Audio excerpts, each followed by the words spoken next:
লেখা তো 105 টাকা। হ্যাঁ আপনি বলেন যে 5 টাকা বেশি রাখছেন কেন?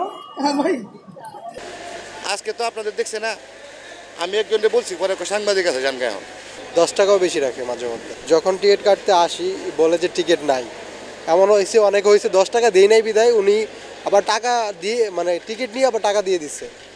পরে যখন টাকা দিছি তখন আবার টিকিট দিচ্ছে, এরকম হয়েছে। আমি নিজে এরকম ঘটনা ফেস করছি অনেকবার। ভাড়া তো হচ্ছে 105 টাকা। এখন উনি যদি ভাঙতি টাকা 105 টাকা দিতে পারে তাহলে তো ওয়েল, ঠিক আছে। অথবা আমরা চেষ্টা করি যে 5 টাকার কয়েন বাংলাদেশ ব্যাংক থেকে আনার জন্য। আমাদের এখানেও পর্যাপ্ত 5 টাকার কয়েন থাকে না, হ্যাঁ থাকে না, বিদায় দেখা গেছে আমরা বাংলাদেশ ব্যাংক থেকে আনি। কোনো দিন যদি 5 টাকার কয়েন না দিতে পারে, মিস ইউজ হয়, তাহলে 2 টাকার কয়েন 2 টাকার নোট নিয়ে আসি। ইভেন কি আমরা আপনার বিভিন্ন আপনার হোটেল থেকে আপনার অনেকে আপনার একটু নরম ছিঁড়া টাকা দেয় না, ওই টাকাগুলো আমরা বাড়তি টাকা দিয়ে নিয়ে আসি।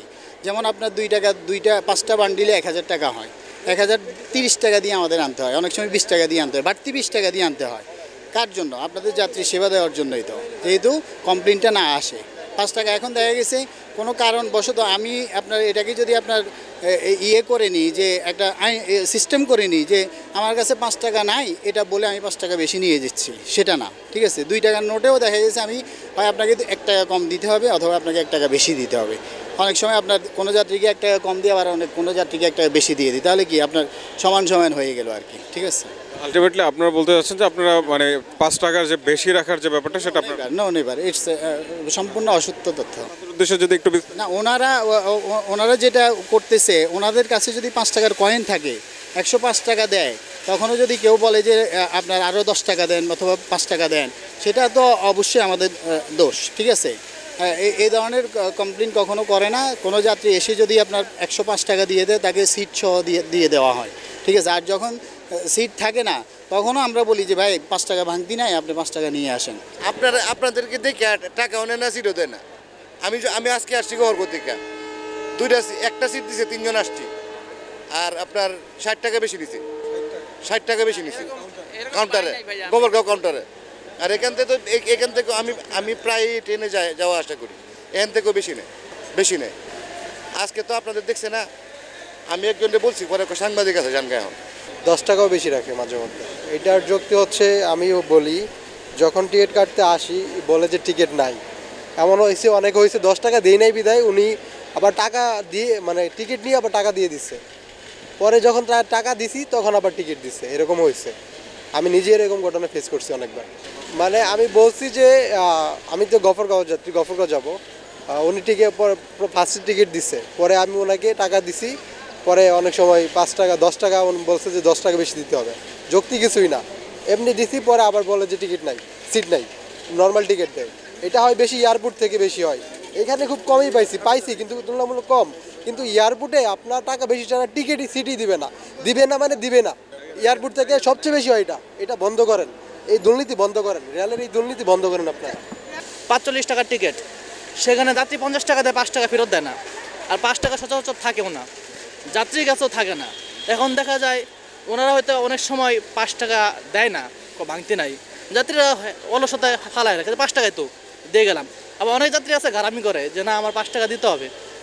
এক্ষেত্রে দেখা যায় অনেক যাত্রীর কাছে 5 টাকা নোট থাকে না, মানে নোট আছে কিন্তু 5 টাকা ভাঙতে নাই, টিকিট কাটবে ওই ভাঙতি টাকাও নাই, কিন্তু তাকে ওই 5 টাকা কমে টিকিট তো দিচ্ছে না। আমরা 5 টাকা দিয়ে দিতেছি কাউন্টারে বেশি, কিন্তু যার কাছে 5 টাকা নাই তাকে তো টিকিট দিচ্ছে না। এগুলো সুযোগ করে দিচ্ছে রেল কর্তৃপক্ষ, যে ভাড়া যায় 105 টাকা, এটা 100 টাকা করে দেখ, 110 টাকা করে দেখ, 5 টাকা করে বেশি না। কারণ যাত্রীদের সময় 10 টাকা বেশি নিলে সমস্যা নেই, রেলের যে ভাড়াটা এটা আপডেট করতে হবে, বাসের তুলনায় অনেক কম, যার কারণে এখানে এই 10 গুণ বেশি। আমি মনে করি রেলের যে খরচ সেই অনুপাতে রেলের ভাড়াটা অনেক বাড়ানোরও মোটামুটি একটা যৌক্তিক নেবে, তাহলে রেল যেই ভর্তুকি দিচ্ছে, লস দিচ্ছে, এটা কমে আসবে এবং জনবল নিয়োগ দিতে হবে। রেল একটা লাভজনক প্রতিষ্ঠান, এটা যদি একটা সংস্কার করে, আমি মনে হয় বাংলাদেশের মধ্যে এটা লাভজনক, অতি সহজে লাভজনক হয়ে যাবে। আপনাদের কম বগি সমস্যা, ইঞ্জিন সমস্যা, আপনাদের ম্যান পাওয়ারের সমস্যা, যার কারণে এটা লসে যাচ্ছে। আমি লসের প্রশ্নে ওঠে না।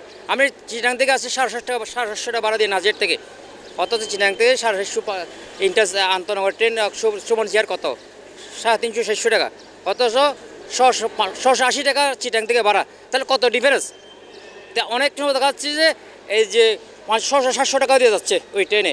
কারণ যাচ্ছে যে ওটা টিকিট পায় না, অনেক দালাল মাধ্যমে ওইটা দালাল রেখেই ফেলছে, সরকার পাইতেছে না। 300 টাকার টিকিট হলো, 7 দিনের টিকিট হলো, তাহলে 500 টাকা নিতেছে। এটা সুযোগ কিন্তু সরকারের কারণে। এটা যদি আমি যুক্তির পর্যায়ে নিয়ে যাই তাহলে এটা খাওয়ার সুযোগ হবে না, মোটামুটি রেলে লাভও হবে এবং এই লাভ হবে মানে উন্নয়ন হবে। এটা হচ্ছে বড় সমস্যা রেলের। এটা ইমিডিয়েটলি আমি মনে করি এটা যে সংস্কার সরকার কর্মসূচি দিয়েছে, রেলের একটা সংস্কার করা দরকার।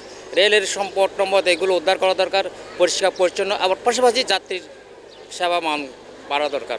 হ্যাঁ, কারণ এখানে সিট অনেক চাহিদা আছে কিন্তু সিট দিতে পারে না, বগি বাড়াইতে হবে। ইন্ডিয়ার মধ্যে দেখা যায় একটা ট্রেন 1 কিলোমিটার পর্যন্ত যায়।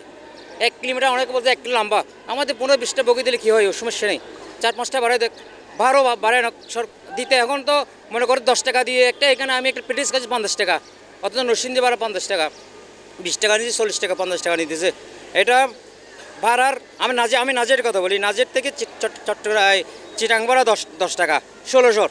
এটা আমি মনে করি নাজের থেকে আমি চট্টগ্রাম শহর যেতে গেলে 100 টাকা খরচ লাগে, এটা 20-30 টাকা নিতে পারে, এখন গরিবও দিতে পারবে। চা খাইলেও 20-30 টাকা চলে যায়, এটা দিয়ে রেল চলতে পারবে না। এটা এখন যে সরকার যে বেতন ভাতা বাড়াইছে, যে রেল সংরক্ষণ করতে কোনোদিন করতে পারবে না, আর বোতরকি দিয়ে সম্ভব না আমাদের দেশের মতো। এটা আমি মনে করি যুক্তির পর্যায়ে নিয়ে যেতে হবে, সেবার মান বাড়াইতে হবে। ধন্যবাদ ভাই।